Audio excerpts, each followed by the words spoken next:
this university, we say, we don't want to be the best university in the world, but we want to be the best university for the world. As the women said in 1956, Muswadi utwara tipa ka bohale, and no one is irrelevant in this fight for South Africa. This also calls on us in the country and us here at UJ to build on our successes, continue to be better and better. Our challenges include taking concrete action to address women at the bottom of the pyramid, women dealing with gender-based violence.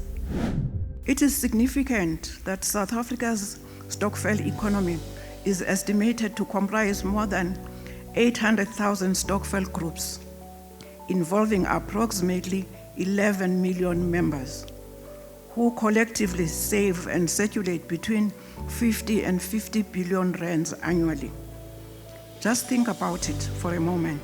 11 million South Africans, more than 50 billion rands, not mobilized by government, not organized by corporations, but built through common purpose, trust, discipline, solidarity, and community. Stokvels are not merely financial institutions. As much as we celebrate progress, honesty requires us to acknowledge unfinished business. It is Phumzile who once again reminded us that, I quote, "Women's rights are human rights, and human rights are women's rights," close quote. Too often, the advancement of women is framed as an act of generosity. It is not. Equality is not charity. Empowerment is not a favor. History settled that debate long ago. The question is whether society is prepared to remove the barriers that still constrain women's full participation and the empowerment of young people. Phumzile does not wait for the barriers to be removed, she smashes them. Africa's women. Africa's future will be shaped by the quality of the people, especially its women. When African women succeed, children succeed. But they are particularly important here because our democratic project was founded on exceptional moral leadership. The generation of Oliver Tambo, Nelson Mandela, Walter and Albertina Sisulu, Ruth Mompati, Gertrude Schroeper, and many others taught us that leadership is not about power, it is about service. Leadership is not about entitlement, it is about responsibility. Leadership is not about what one can take from society. The future will not be shaped by those who wait for the ideal circumstances. It will be shaped by those who are prepared to lead, to serve, and to create possibilities where none seems to exist.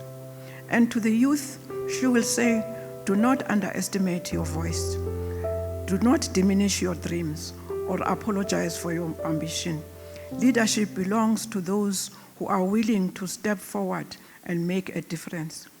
And Phumzile did step forward. But would she be enough?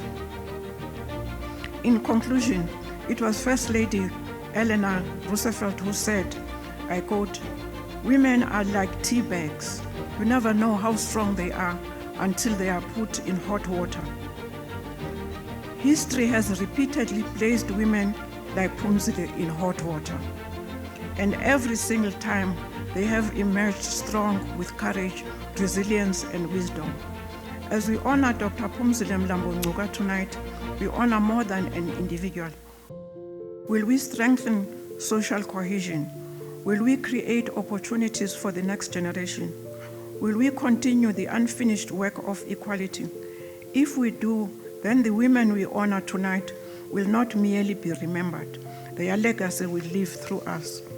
And let us continue to demonstrate through our actions more than our words that women do not merely participate in societal progress.